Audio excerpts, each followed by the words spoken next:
Powered by allaccessretail.com. Welcome to Conversations on Retail. Join Mike Graen for a fascinating conversation about the transformative power of RFID in retail. Explore how this cutting-edge innovation is revolutionizing inventory management, improving operational efficiency, and creating seamless shopping experiences for customers. Let's get started. Good morning, good afternoon, good evening, everybody. Welcome back to another Conversations on Retail and the University of Arkansas Supply Chain. We are really fortunate today. I'm going to put these guys on the spot because I think we've got the RFID dream team. Talking about people who have been doing this for a long time and talking about all things RFID and really speaking a lot about the benefits to both the retailers and the suppliers. But we're not going to get into that just yet. We're going to go ahead and let these guys introduce themselves. I'm going to start with Mr. Aitken. Jonathan, you want to come off mute and introduce yourself and tell us a little bit about you.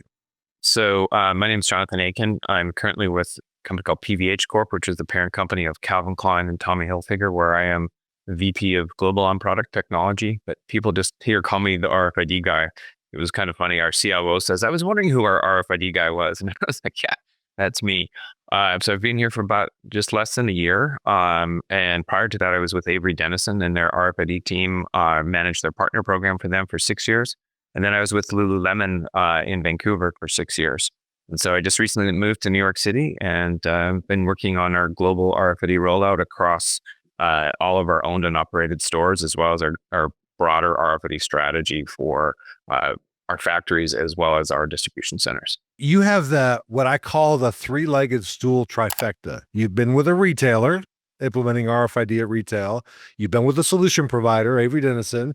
Now you're with a brand owner and a retailer. So you got that's really nice because I have had Procter Gamble and Walmart and solution provider experience. It's really helpful when you get to sit on all sides of the desk, especially in light of the conversation we're going to be having today. So thank you very much. I appreciate you being here. I'm going to call him Bob Hoheisal. Other people in the industry know him as RFID Bob, which is a great name to have. Bob, you want to go ahead and come off mute and introduce yourself? Sure. Thanks, Mike. Appreciate the opportunity. Bob Hoheisal. I'm a senior manager here at Walmart. I'm in charge of our GM supplier compliance program. So I help merchants and suppliers transition to RFID technology. Been doing this going on 3 years here at Walmart, this specific role, but I've also been involved in the rollout for apparel, automotive tires, and batteries. We have RFID in some of our manufacturing facilities. I actually went in there and installed the equipment, got everything going there. And also help kind of consult around the company. So, there's a lot of other areas of the business, whether it's supply chain, the business side, international, just helping to kind of share, spread the news about RFID, the benefits, and to basically show them things that we've learned, and things that we haven't done so well in the past, and to try to help everybody kind of stay on the same page. Mike, just a shout out to you. I am a child of the University of Arkansas RFID lab. So that's how I got started in the industry. It was almost like just a transformational moment. When I heard about this technology, it was just like, wow, this is what I'm going to do. This is what I want to spend my career doing. So I started off there, worked for RFID Global Solution right out of college, did field service engineering work, installing readers, printers, handhelds, RTLS systems, got to do some really cool work for the Department of Defense. Then went on to start an RFID research lab at Texas State Technical College. Ran that for a few years. We did industry training, corporate training on RFID, how to utilize it in supply chain. Then went and did some independent consulting after that with a good friend of mine, Jason Ketchings, who started Argo Wireless from this area. So I wanted to kind of get back to Walmart. So I've been here for 11 years. And I think that's where I first met you, Mike, was in the innovations department here. So appreciate the opportunity to be here. Thanks a lot. Awesome. Been doing it for a long time. If you can celebrate and remember the fact that the RFID lab started in Arkansas, there you go. There you go. Absolutely fine. So, Mr. Lewis, you also have long tenure with retailers, and now you're currently doing some work with Auburn RFID Lab. Go ahead and introduce yourself to us. That's right. Thank you, Mike. Happy to be here. I appreciate you having me. Justin Lewis. I'm currently a freelance consultant focused on supply chain technology and RFID. And as you mentioned, I work with Auburn University currently. started in RFID back in 2006. I was on the original Walmart RFID team. Primarily worked at pallet and case level, but I was also there when we launched item level on apparel, and we did some work in tires with you, Mike. So that was a lot of fun. I went off to business school. I did strategic ops consulting for a consulting firm called A.T. Kearney for 5 years. And then I was back at Walmart for 2 years as an operator, and then 3 years at a startup operating their supply chain as well. So it's good to come back and be able to think about RFID, the technology I know so well, but from an operator standpoint, how do we use this to make supply chains more efficient? So that's me in a nutshell. Really happy to be part of the conversation. Awesome. Well, thanks to all three of you. I really do appreciate it. And it does feel like we've got the RFID dream team here. Couple of quick kind of umbrella comments I want to make. Umbrella comment number one is I've asked each one of these to come and represent themselves as industry experts in the RFID space. Very specifically, unless they make mention to it, Bob, you are not representing Walmart point of view. Jonathan, you're not representing PVH point of view. I wouldn't ask you to do that. If you choose to offer that, great. But I want to make sure the audience knows that these are experts that have been doing this for a lot of years. This is their personal point of view, not necessarily their companies. And let's make sure we keep those things different. And same for you, Justin, with your work. This is a really different conversation because this actually started, and Justin's going to laugh because he probably remembers having this conversation. We were having a conversation as he was getting back into it. He said, Mike, why do all the RFID retail projects start with a retailer mandate? I need you to tag, and here's my expectation. We used to at Walmart call that a dear valued supplier letter. Oh boy, here now, what do they want now? And I said, that's a great question because I think there's just as many benefits on the supplier side as there are the retailer side. It's just not quite as known. So a lot of the things we're going to talk about here is retail RFID has become pervasive, especially in apparel, but it's expanding into general merchandise and food and pharmaceuticals and lots of cool things. The question is, why does it always have to start with a retailer saying, please tag? And so that's really what we want to unpack a little bit, because I think there's value both places. We should both be aggressively pushing this. So let's start out with Bob. I'm going to put you on the spot here as a current retailer, and obviously, Jonathan, you are as well. But tell us some of the business benefits from the retailer point of view. Why do retailers want to move into RFID? What's the benefits for them? Mm-hmm. If we understand that, maybe we can understand what some of the supplier benefits are. Yeah, that's a really good question, Mike. I've been thinking about this for a long time, but I don't want to get confused because it's so easy to kind of go into multiple different tangents. I think the biggest benefit is visibility and understanding what you have. And that sounds like a simple, straightforward kind of thing. But when you're talking about thousands of stores and thousands of SKUs, like it is an unbelievable challenge. There's been a variety of approaches that have been taken over the years, from physical can counting to analytics to data to looking at sales, different things to try to figure out like what you really have. But honestly, I think it was the birth of BOPIS, buy online, pick up in store, that really forced people to really take this more seriously. So in years past, you could stack it deep and sell it cheap and not really care how accurate you were. But when you have families that are looking at your inventory levels and trying to make a purchasing decision online, and it's predicated on whether you have it or not, that becomes the issue, right? And disappointing customers and you don't want that to become a trend, right? So it's really kind of forced the hand to say, we've got to get more accurate. We've got to do something about this. And RFID, without a doubt, is the best technology I've ever seen in my life for counting things accurately, quickly. And it can also happen behind the scenes. It's something that can happen without direct intervention. There's a lot of conversation about benefits, whether it's shrink or AP or inventory accuracy or replenishment. But I've always been razor focused on inventory accuracy, because that is the metric, that is the number, that is the thing that tide raises all boats, right? If I'm more accurate in my store, then I have better replenishment. And that means smoother replenishment for my suppliers.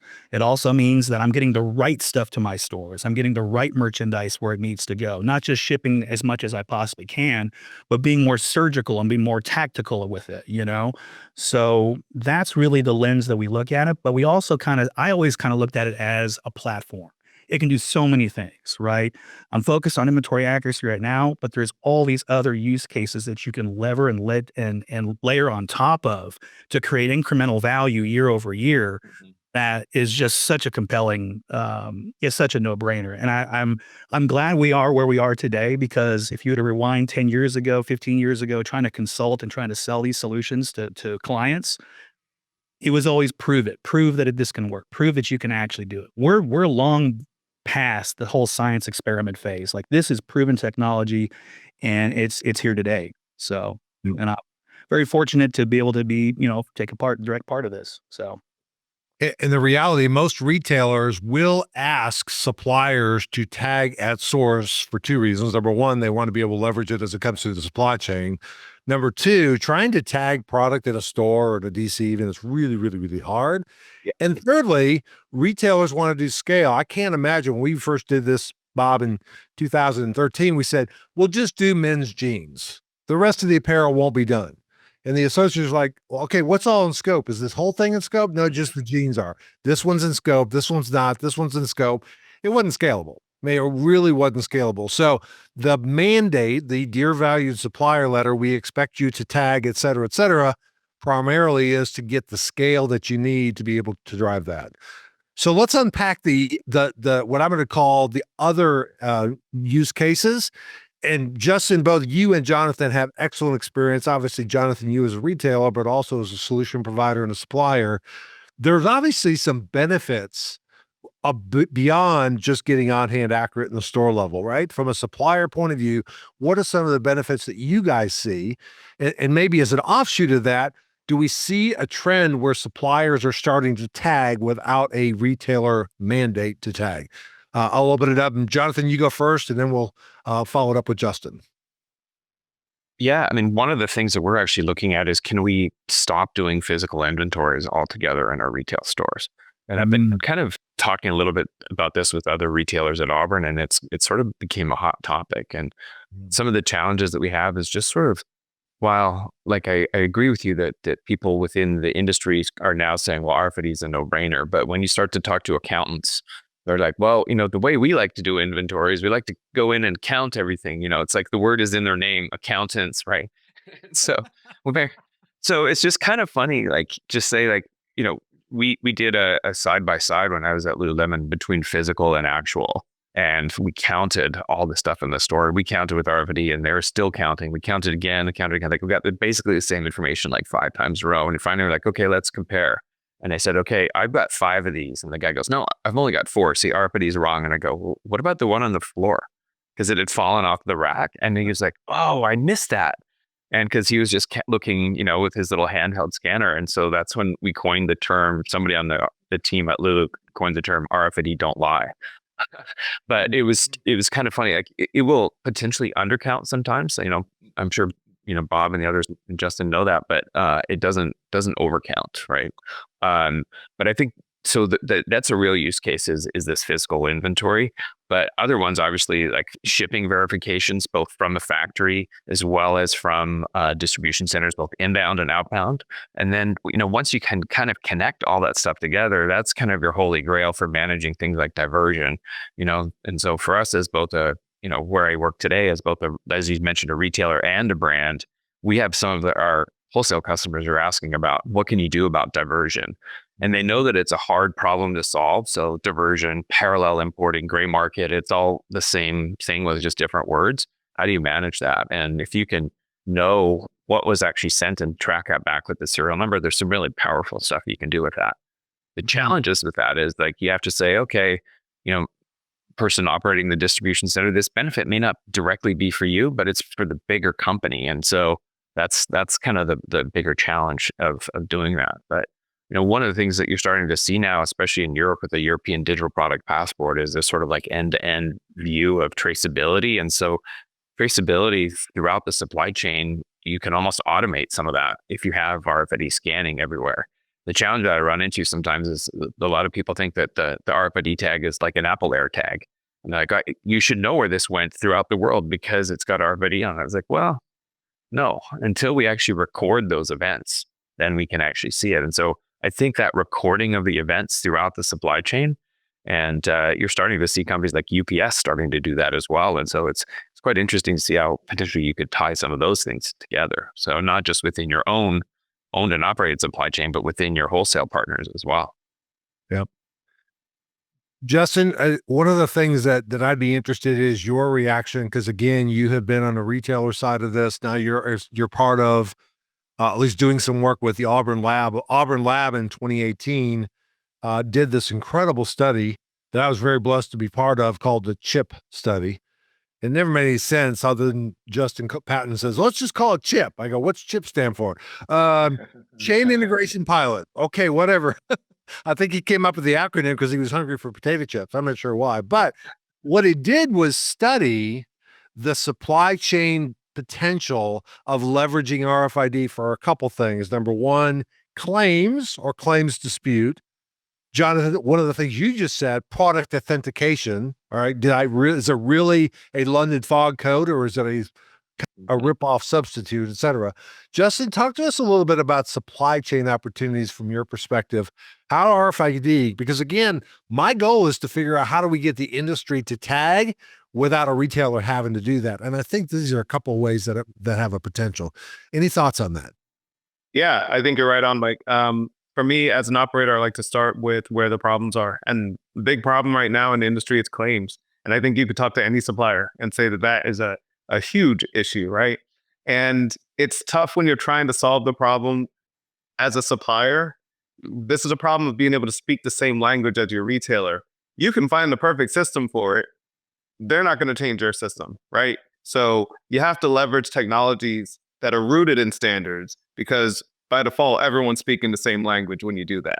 So still not fixed, but at least we have the underpinnings of what can fix that problem over the long term. So you mentioned the CHIP project at Auburn. I took some time getting up to speed on it.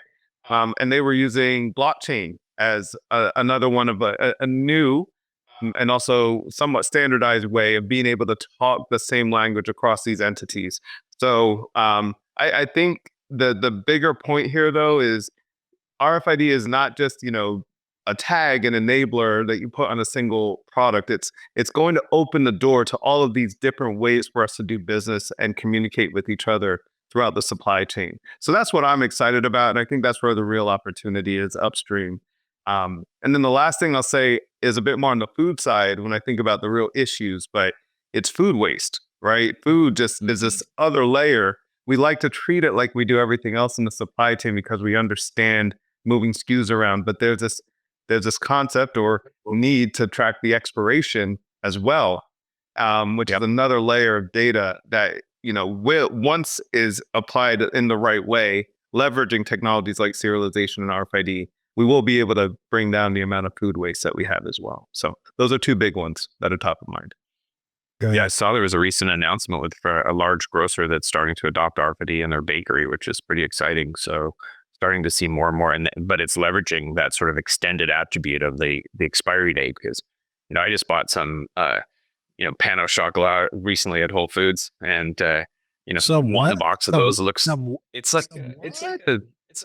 a fancy thing that we have in New York, but it's basically it's kind of like a croissant with chocolate inside. But regardless, imagine it's a baked good, right? And but if you have, something that was made today and something that's made last week, they have the same barcode, right? But now you can actually tell the difference, and they look the same, right? Unless you open them up and check them out, and the expiry dates are what matter. So I think that's actually a huge kind of innovation as this sort of RFID continues to expand beyond just apparel and general merchandise. Wiliot's visibility platform connects the digital and physical worlds using IoT pixels, battery-free smart tags that push data to the cloud in real time without human intervention. Their mission is to make every single thing an agent of change, enabling ambient IoT by adding intelligence and automation to food, apparel, packaging, pharmaceuticals, and other products. Learn more at Wiliot.com. Let's role model something. You ready, Justin? We're going to have a little fun. Okay. You are the supplier and I am the retailer, and we're going to mock play this because I think Bob and Jonathan might have this. And I know I'm going way off script, but we're going to go do this anyway. Hey, Justin, You have XYZ underwear that you ship to us, right? Yep. I ordered 500 pairs of those underwear, and you only shipped me 450 of those.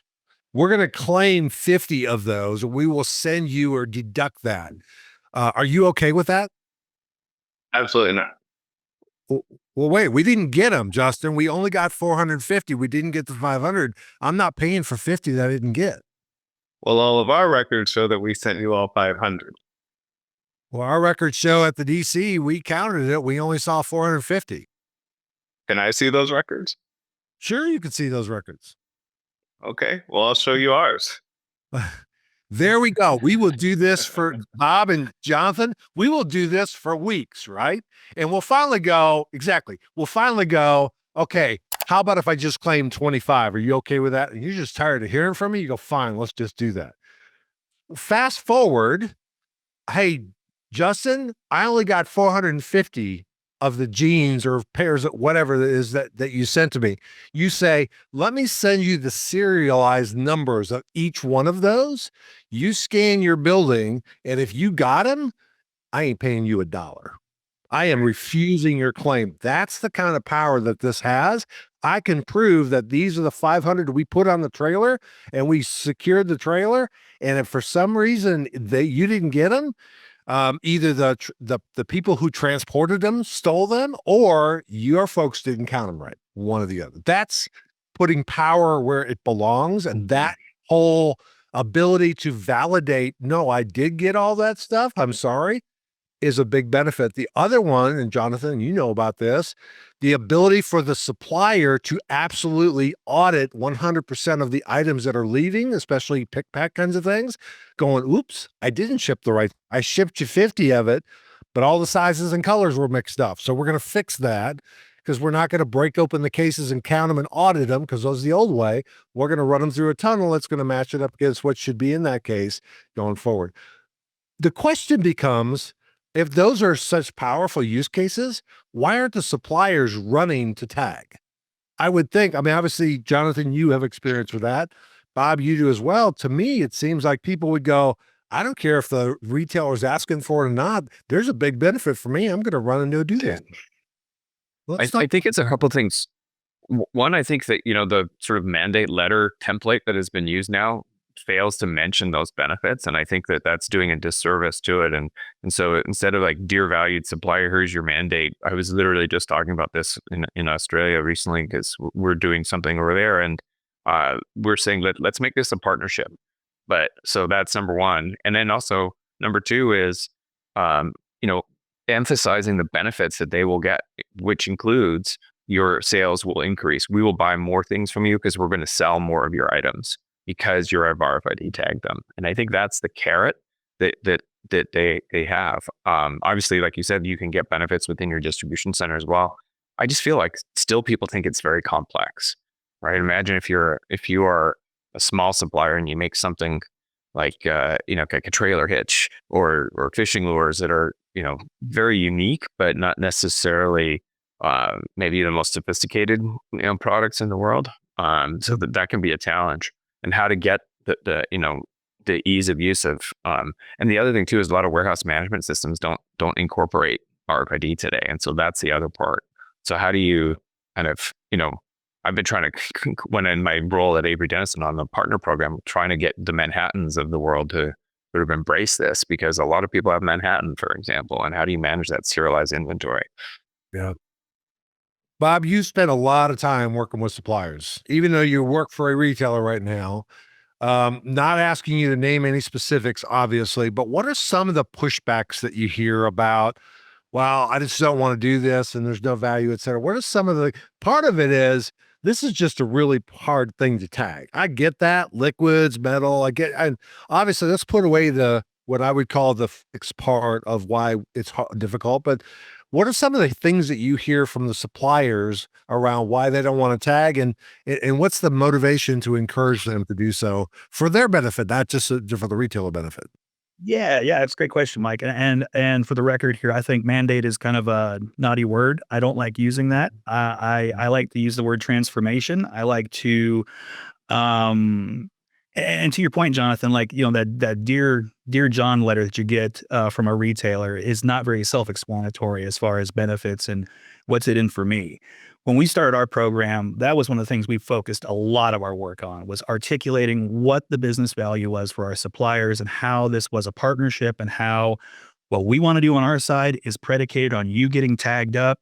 And I spend a lot of my time talking about benefits and trying to educate suppliers on what this means for them, right? Like we need this. We're asking you to do it. You might as well get some sort of an ROI out of this yourself. And I don't know, Mike, it's like I say that and I feel like I'm getting traction with some folks. Some folks get it, some folks don't. I mean, RFID is not, it's not an intuitive technology. Like it is something completely different than what most people are familiar with. And they're always trying to relate it back to a barcode scan, something tangible, physical that they have some sort of, experience with, right? And so a lot of it is, understanding how it works. But two, I do tell them quite a bit, like to your example, that example right there is the best one that I have, right? So you don't want to tag.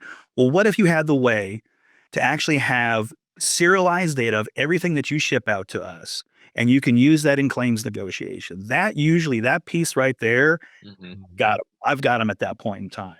And, but very few of them have actually leveraged that. You know what I'm saying? I feel like they get that piece of it, but I think there's going to be, as we expand and this technology becomes more ubiquitous, there is going to be a lot of work going back to these suppliers and doing business process reengineering and leveraging it internally. And to your point, like using it for something as simple as Sarbanes-Oxley compliance and auditing your DCs, right? Like that's such a no-brainer.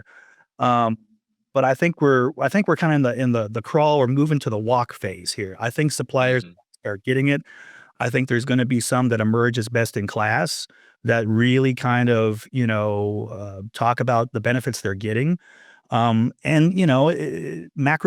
conditions are also something that plays into it too. I think suppliers and retailers are going to have to get more efficient going into the future.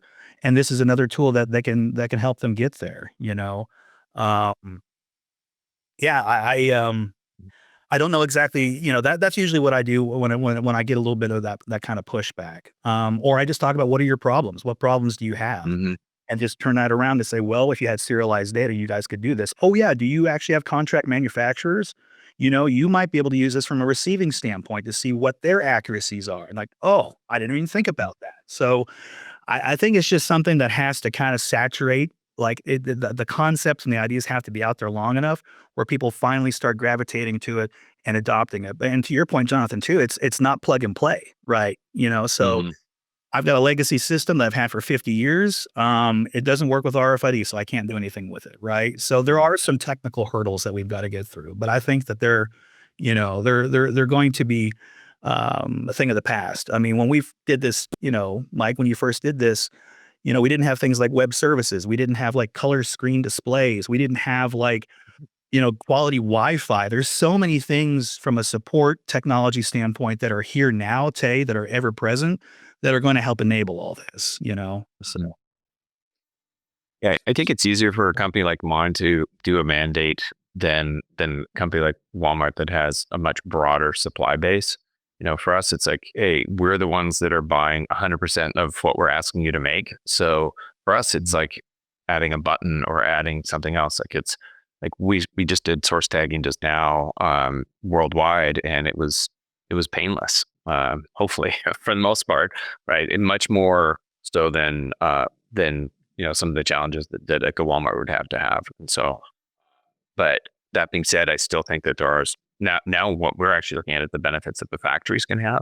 But the challenge is now a lot of factories are starting to believe that they have benefits, and now they all have slightly different systems that they would like to have, and the readers are incompatible with the software that we want them to use in the factory. And so there's like, now it's that next level challenge of, the sad thing about RFID hardware is that it's not all compatible with each other. And so that's the problem. The tags are, but they all read off the same standard and same frequencies, but it's like the APIs, everyone's got their proprietary APIs, which can cause some challenges, and you can't just buy any old. It's not like Wi-Fi when any old Wi-Fi will work. And that's the unfortunate thing. Yeah. Justin, your comments around, industry, how can industry help unlock some of this? Obviously, you're part of working with Auburn, GS1, Auburn. You got things like EPCIS out there that has been a standard for a while to transmit serialized data, et cetera. What are some of the unlocks from an industry perspective you see that could help some of this, making this ubiquitous across at least the general merchandise supply chain? I'm not sure how long it's going to be before we get to food and pharmaceuticals, but at least across GM, this seems to be the current best approach. What do we need from an industry standpoint to make that happen? Yeah, you're right on. I think that there's some reorientation required in the industry. I'm not quite sure what it is just yet, but the key being that if I put myself in a supplier's shoes, I don't know who to trust. If I get that mandate letter, I don't necessarily know who my next phone call is going to be, right? Because if I'm not an RFID expert, then I'm kind of lost. And I've even tried to play this out a few times, right? I've reached out to some of the big technology suppliers and they're like, oh, we can't sell to you directly. You have to work through one of our solution providers. And I've never heard of those people before. I don't know if they're any good, right? So I think there's a lot of room to make this simpler, and help these companies know who to trust. So insert people like GS1, insert entities like Auburn. They are very helpful resources and they can point you in the right direction. But my gut tells me that this was not the case when UPCs were being rolled out. It was easier for people to grasp, and you knew who to trust. The last point I'll make here, they're independent experts and they're experts that work as part of sales organizations. They're all experts. However, when you're working for a sales organization, it's tough to know if that person is giving you the right answer or the sales optimized answer for themselves. And I think that's a challenge because I've been in rooms where I'm hearing the sales oriented answer and I know enough to know, well, but here's how that breaks, right? And the person they're selling to doesn't always know that. So I think there are some things we have to watch out for, and there's probably room for an entity that can be an advocate for suppliers. Love that. Love that. So Auburn a few years ago, actually several years ago, a lot of years ago, probably 20 years ago, decided that not every tag would work on the same product. So Bob, a tag that will work on apparel probably won't work on an automotive tire. You got rubber and metal and all kinds. Is that fair assessment? That's directionally correct. That's fair assessment.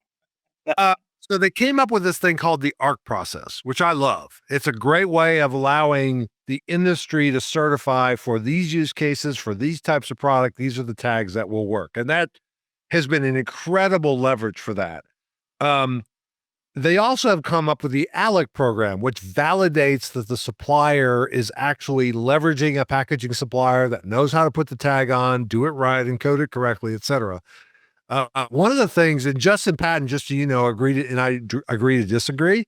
I think we need a certification program for packaging suppliers. There's 50 of them out there. Which ones can we certify that we know that they're doing? And by the way, Bob, when we do a store audit and we found out a bunch of tags that come from XYZ packaging supplier that are certified are wrong and they're encoded incorrectly and there's not permalocked and all the other kind of stuff. Because here's the other thing we've got, Jonathan. We are eventually going to put RFID labeled on product with a 2D barcode from GS1 that has the same serial number, and those have to match, or otherwise we have a disaster, right? Mm-hmm. So when I say, what is the industry solutions? To me, a way of certifying packaging suppliers, not necessarily the chip providers, not even necessarily the inlay providers, but the people who are actually selling these products to suppliers. To your point, Justin, who do I call? Who do I call on the 45 list? Do I just pick it up like the Yellow Pages and go, how do you do that? How do you create that list of trusted advisor packaging suppliers that know what they're doing? Any thoughts to that? It's a very open question, but I think that'll help drive adoption. Mike, you're starting to see more and more packaging people get into it. Like, I know WestRock, which is now part of Smurfit Group, they're very much focused on this. And I've talked to several other packaging providers who are also starting to think about this for their own customers, more at the carton level, which is kind of ironic, kind of going back to carton level. But yeah, I think that's an important thing. I do think that there are other groups that are out there as well. Like AIM, which is the Auto ID Industry Association, RAIN, which is the RFID Industry Association as well. It's also starting to look at how you get more people trained up. How do you get more certification for things like that? Because I think it's growing this expertise, and you're starting to see more and more people who are out there that are becoming experts in this technology. Yeah. All right, Bob, you were wanting to say something. I was going to say there have been some very cringeworthy moments where I'm talking to suppliers and they've got Billy Joe's label factory that I've been working with for 45 years. And Billy Joe ain't never heard of RFID. But good news, he's getting it and it's going to be on the product. I'm going, oh my gosh. Never done it before, and you're just going to start buying inlays and putting it on packaging, right? Like there is a level of expertise, and you can tell it out there in the industry. The folks that have been doing this for many years. It is, yeah. There's a night and day difference. Now, we need that expertise out in the industry. We need packaging providers to convert to RFID. We need them to have RFID as an offering, but the trap for that is the ALEC certification piece, right? So if they can't, that's why we have it, to make sure that the end result actually works and it's the right encoding and it's in the right location. But yeah, it is a little bit nerve-wracking, right? When you've got folks out there who've just been making labels their entire life, now trying to get into serialized data and RFID, and there's a lot of sophistication that goes into that and optimizing their production runs. And, because an RFID tag by itself is useless to me. I've got to have it in packaging. I have to have it fully integrated into products. I have to have it or it's turnkey and it just works. And, we try to stay out of stay out of the game of recommendations. I think there are some resources out there, like you mentioned, Jonathan, that that suppliers can go to. But it may not be something that's top of mind, right? And a lot of these suppliers have had relationships with packaging and source material components for many years. And to tell them that they've got to do business with someone else tomorrow is kind of a hard conversation, So, Yeah. there are some ways to kind of crawl, walk, run through that. Yeah, you can use your same packaging provider, but partner with this person to get RFID put on it. There are ways to get to thread that needle, But I get.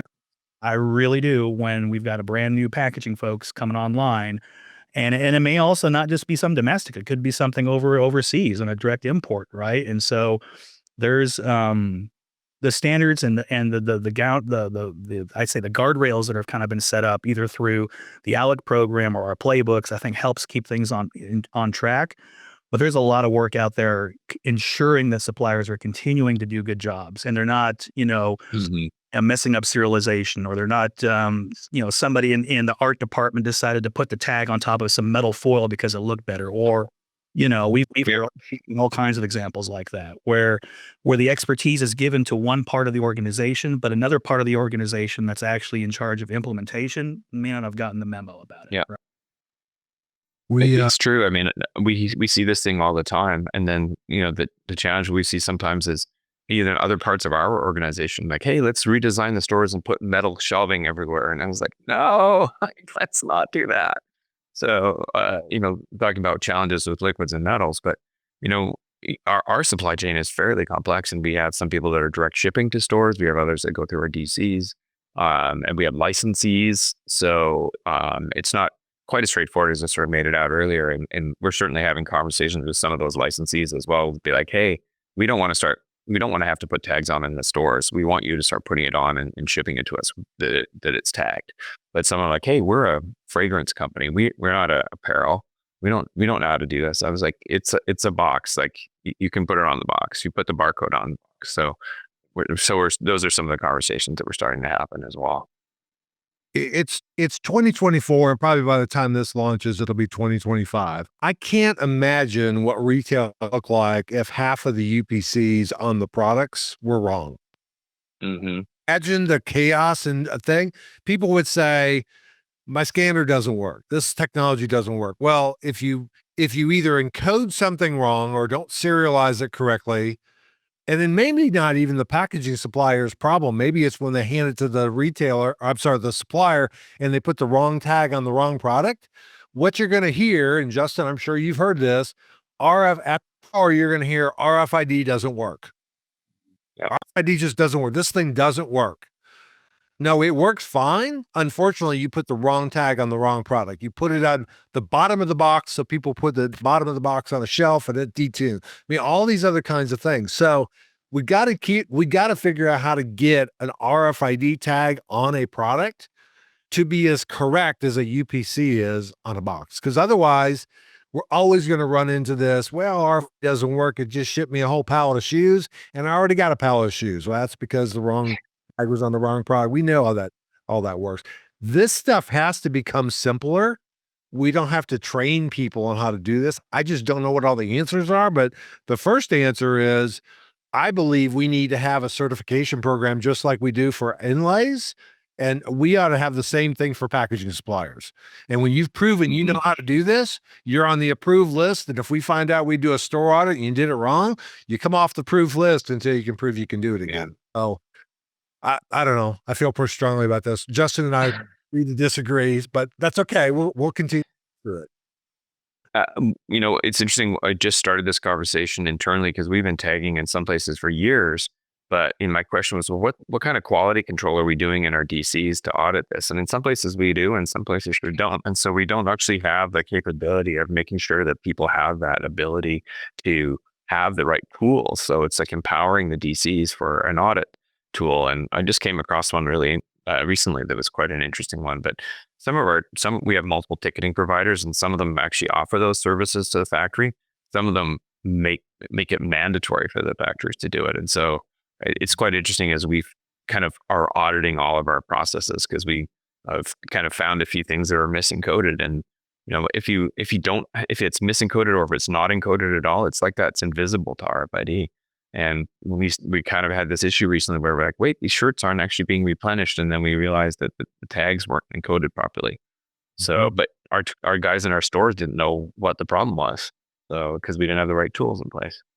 When it works, it's like DNA in a body. When it's working, it's finely tuned is great. But when it work, man, you get sick and you have no idea why. I mean, probably a good analogy, but that's the one I always think about. Yeah. No, it's true. And the cost of making you feel better is it's better to have some prevention. So. Yeah, that's true. I mean, confidence is absolutely king. Like it is the bedrock of all these programs we're talking about. And I have multiple examples of doing audits in stores where I'm reading 99% of everything in there, but there's this one item that for some reason I didn't read right, and an operator points at it and goes, "Aha! We found that it doesn't work." I'm like, "Well, you're missing the big picture here." But yeah, we've got to do a better job about ensuring quality, suppliers, retailers, everybody, so that everything works. Mm-hmm. The challenge is the store software that you have for doing inventory counts. Don't really care who it is. They don't really typically built in like an audit function. Like they're basically just like assuming it's 100% good. And so you have to have different tools in your toolbox to do quality control. And we found that out the hardware, where luckily I actually had a hardware device that had the right software on it that could actually take that EPC, break it into the UPC plus serial number, and go like, oh, that's the problem. BOP's collaborative inventory intelligence technology is helping many retailers and CPGs such as Colgate-Palmolive, PepsiCo, Coty, and Duracell avoid lost sales, markdowns, and spoilage by streamlining their next-gen collaborative planning, forecasting, and replenishment process. Learn more at bops.ai. I will pick on Walmart in a good way for a second, Bob. I do a lot of tours in Walmart store because I spent most of my career working with Walmart or for Walmart, et cetera. And what I'll do is I'll take them over to health and beauty, and we will scan a few items. And guess what? More than 50% of the time, the on-hands are not right. They're not even close. They're 4 or 5 off. They're 7 off. They're whatever. It's almost hilarious how off they are. Then we walk over to apparel, and I go, pick a rack, any rack you want. And they pick a rack. I said, now pick an item on the rack. Pick an item on the rack. And I scan it. How many is there? There's 5 there. How many does this say? There's 5. And I could do that time and time and time again. Is it 100%? Absolutely not. Is it 95% plus? Yes. What is it over in health and beauty? Maybe 40%. So yes, does it work perfectly? Oh, nothing's going to work. Nothing's perfect. Nothing's 100%. But you walk through that and go, I think I realize why retailers are doing this, because they know exactly what they have, where it's located. Let's talk about the roles. What's the role? So both Jonathan, you and Bob are retailers. You are currently sitting in retailer seats. What's the role of the retailer to drive this adoption at the industry? What do you guys see as your roles, personal roles, not representing your company again, but what's the role the retailer has to try and drive adoption of this and make it ubiquitous? Well, it's a tough one. Go ahead, Bob. Go ahead. Let's let Bob go first. Jonathan went first last time. Bob, go ahead. We'll put you on the spot first. Well, I was going to say, like, just kind of taking like a story back from my consulting days. We were talking to another retailer and trying to get them everything we're talking about today, like serialized inventory and doing cycle counts and POS and returns fraud and all these great things. And they're like, oh, this is a great presentation, but how are we going to get our suppliers to tag? And that was always the linchpin. And every time that we would talk about solutions, right? So now on this other side, because I'm buying that merchandise, now I do have some skin in the game. Now I do have a little bit of say in how my products come to me. And so sitting in this seat, there's a lot of responsibility. And I do not use this as a bully pulpit. I do not like try to beat up on suppliers on getting them over the fence for tagging. But it all starts with, we want this, we need this, and there is a pull, right? And then that pull satisfied then by the supplier. And we have a responsibility too of establishing guardrails and standards and making sure that they're equipped for success, right? I'm not going to just send you off in the middle of the wilderness to try to find something. Here is your map. Here is how you become successful. If you want to take this further into your business, here are some ways that you can leverage this and get an ROI. So I'm trying to pull suppliers on in a partnership type of way. Got it. All right.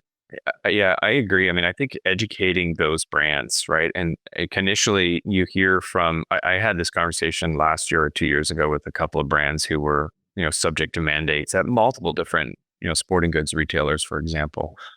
And they're saying, well, I don't want to do this. I'm just going to refuse.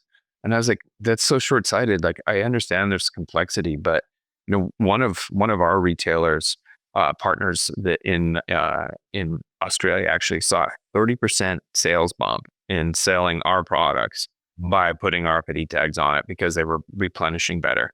And like normally you hear 5 to 10%. And so like they're like, no, it was 30. It's like, what department store wouldn't give for a 30% sales bump, right? I mean, it just shows you how inefficient some of these things are.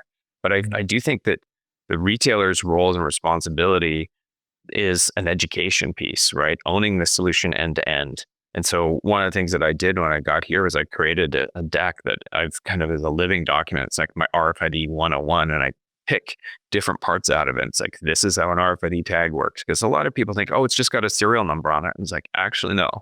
So we actually call it a UPC on steroids. And so it's like, it does everything the barcode can do plus more, right? And you don't have to, beyond line of sight. And some of that stuff is obvious to us on this call, but for other people, it's like, oh, really? I thought it just had a serial number in it. And then other people think like it's got all the information on it. They think it's like the color and the size, and I go, no, it's like a VLOOKUP in an Excel spreadsheet. And so that's what I use when I'm talking to accountants. Like, so it's like, it's kind of know your audience, right? Like who you're talking to. So it's like, oh, a VLOOKUP. Yeah, I get that. Like everybody's done Excel.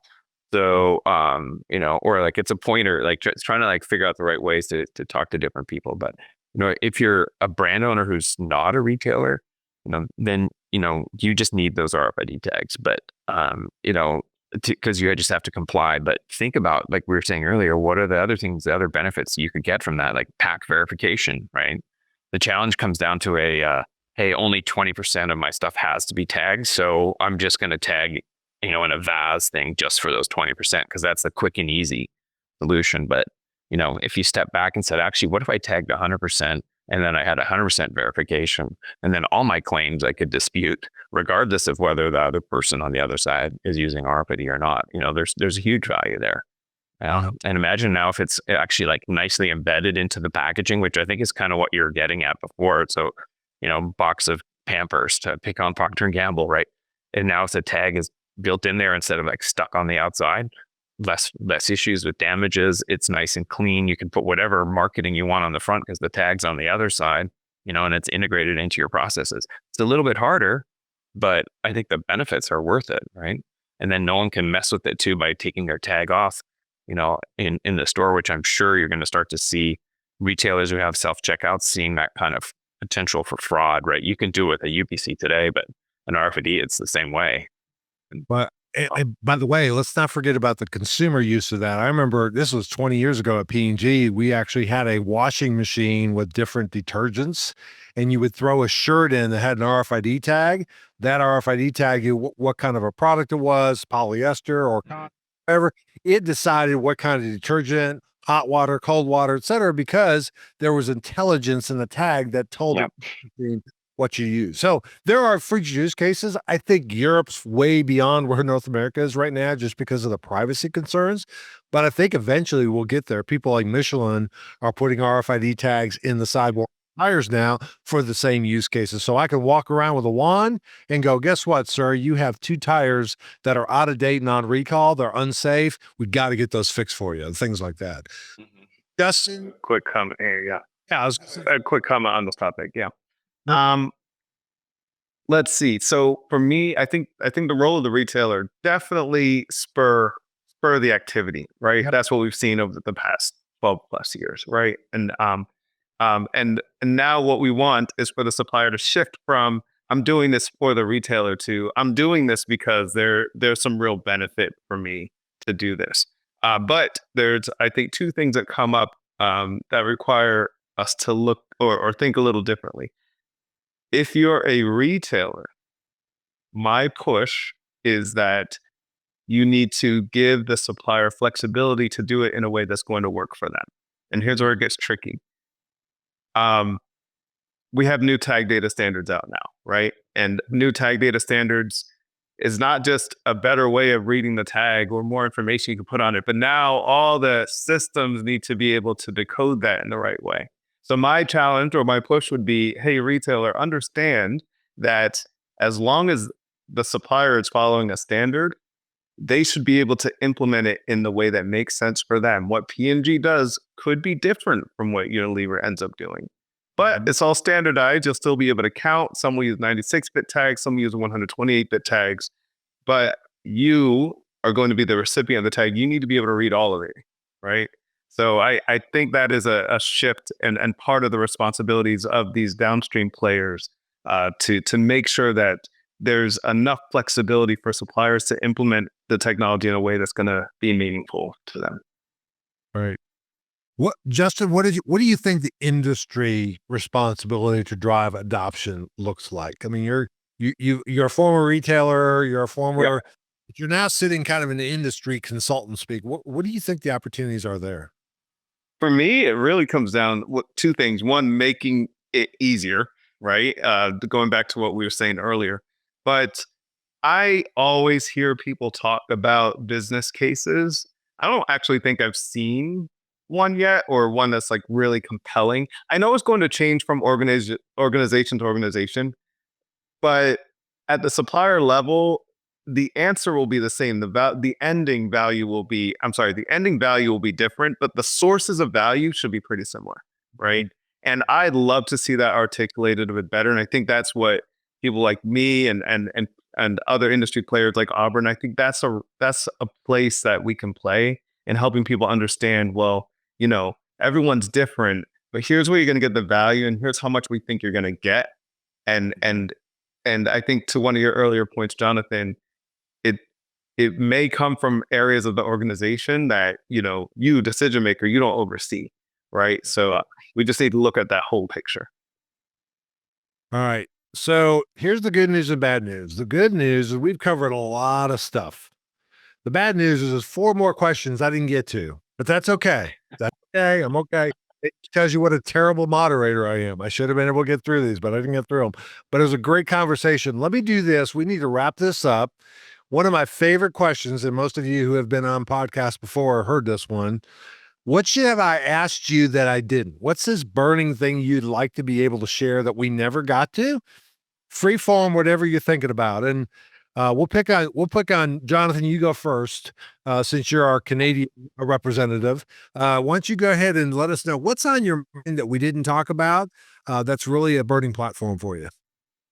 Wow, should I answer in the Canadian accent? I'm a dual citizen, so actually, I technically have 3 passports because I was born in Scotland, but I won't do my Scottish accent. Um, but I think that the thing that we didn't touch on, because it's still kind of a sort of North America or even American centric podcast, but is what is the impact of European digital product passport? Because today it's DPP, but tomorrow it's the French decree, and then it's the Australian sustainability, and it's the New York Fashion Act, and everybody's looking for more transparency as well as enabling circularity, right? And so, and the challenge is, whenever you get like a million government bureaucrats together, it's like taking years and years to get this legislation. But the thing that's interesting is we kind of touched on a little bit. It was the GS1 digital link and 2D barcodes, right? Because one of the cool things you could do with 2D barcodes, if you're starting your RFID journey, is tag and put the digital link on. Because if you're looking to do RFID at your point of sale, you could save yourself a lot of money. Sorry, RFID hardware companies, but by paying for a much simpler barcode reader rather than doing it with it. Obviously, pros and cons, you can't do like 5 at a time.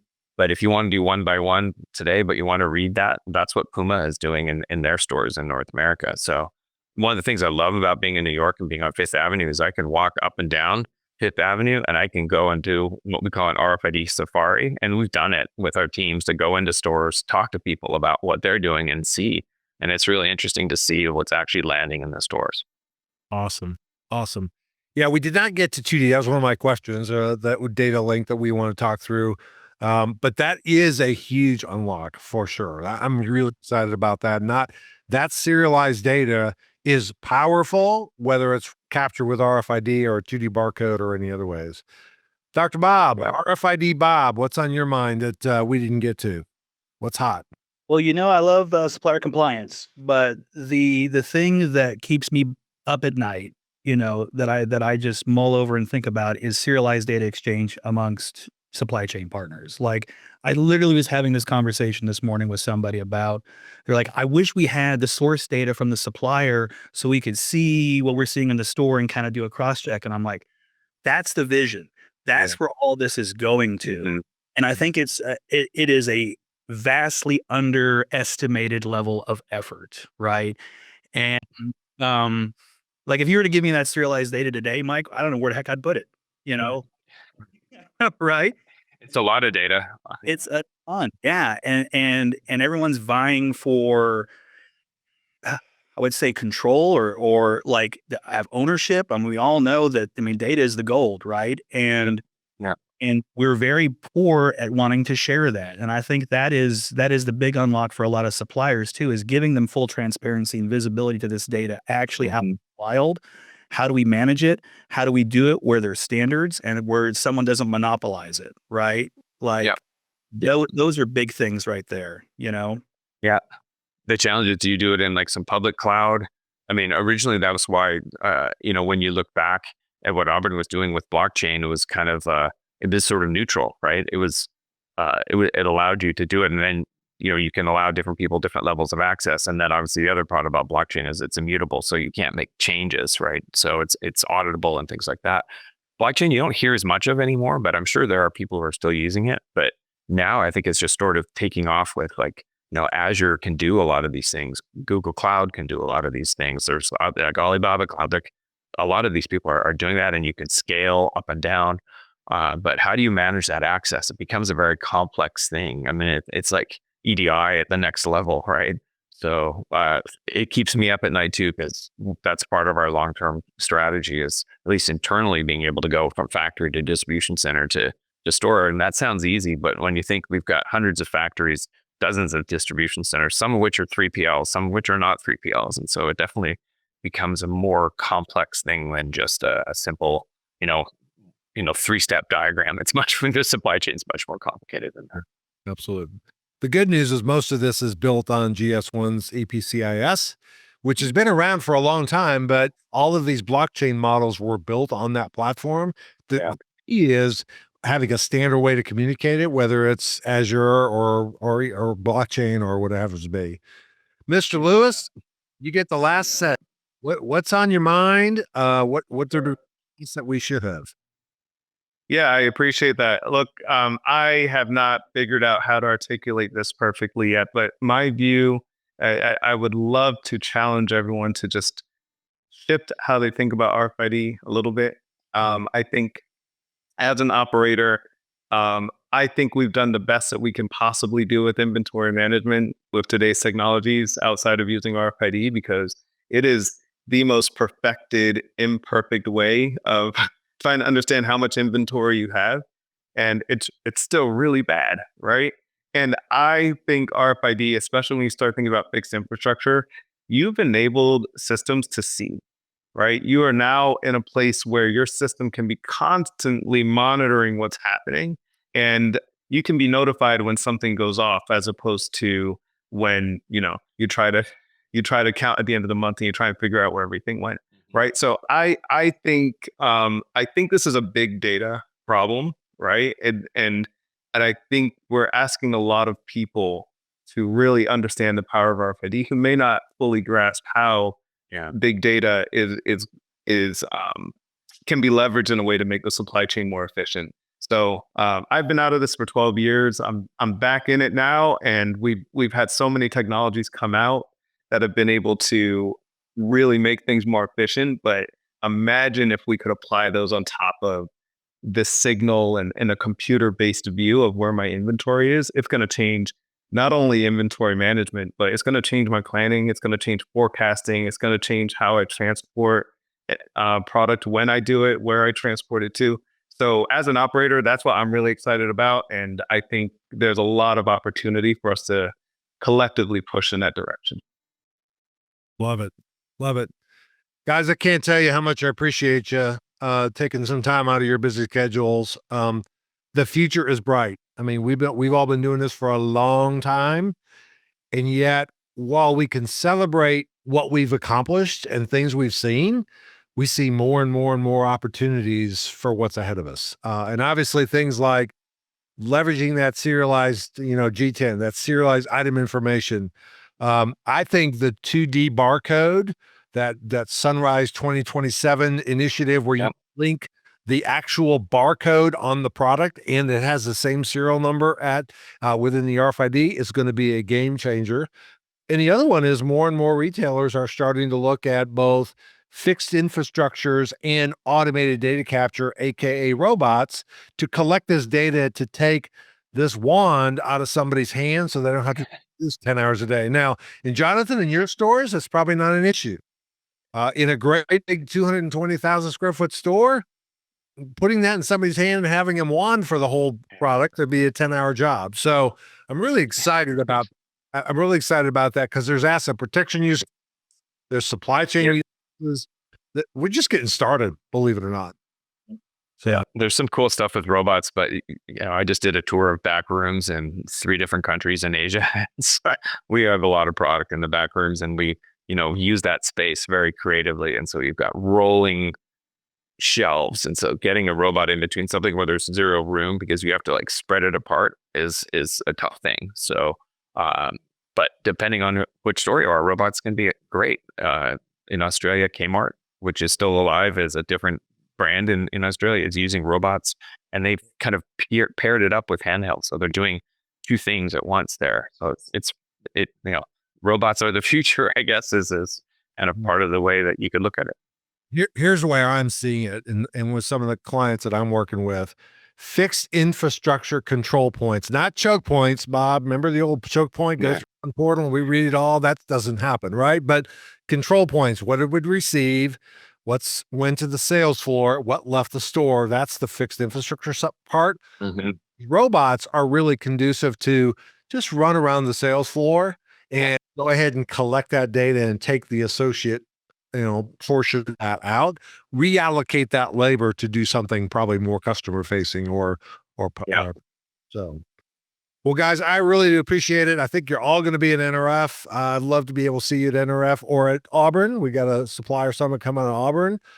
Thank you guys very much. We're going to have you back because this topic's not going away. Really, really. I took lots of notes. I learned something. Thank you for organizing, Mike. I appreciate it. And thanks to everybody. Yes, thanks. Joining. All right. Take care, everybody. Thank you. Bye-bye.